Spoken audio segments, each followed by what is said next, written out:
95. A deeper knowledge of God and the terror of the soul. In the beginning, God lets himself be known as holiness, justice, goodness, that is to say, mercy. The soul does not come to know this all at once, but piecemeal, in flashes.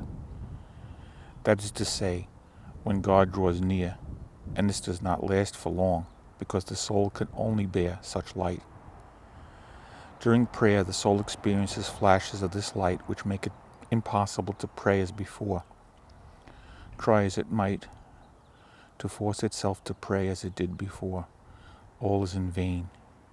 It becomes completely impossible for it to continue to pray as it did before it received this light. This light which has touched the soul is alive within it, and nothing can either quench or diminish it. This flash of the knowledge of God draws the soul and enkindles its love for Him. But this same flash at the same time allows the soul to know itself as it is. The soul sees its whole interior in a superior light, and it rises up alarmed and terrified. Still, it does not remain under the effects of terror, but it begins to purify itself, to humble and abase itself before the Lord.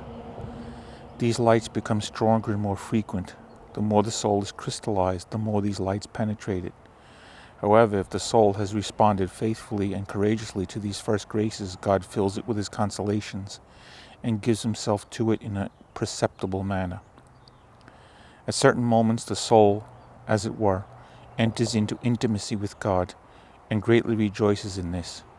It believes that it has already reached the degree of perfection destined for it because its defects and faults are asleep within it, and this makes it think that they no longer exist. Nothing seems difficult for it. It's ready for everything.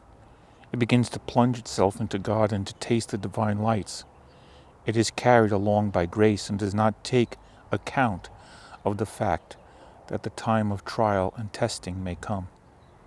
And in fact, this state does not last long. Other moments will soon come.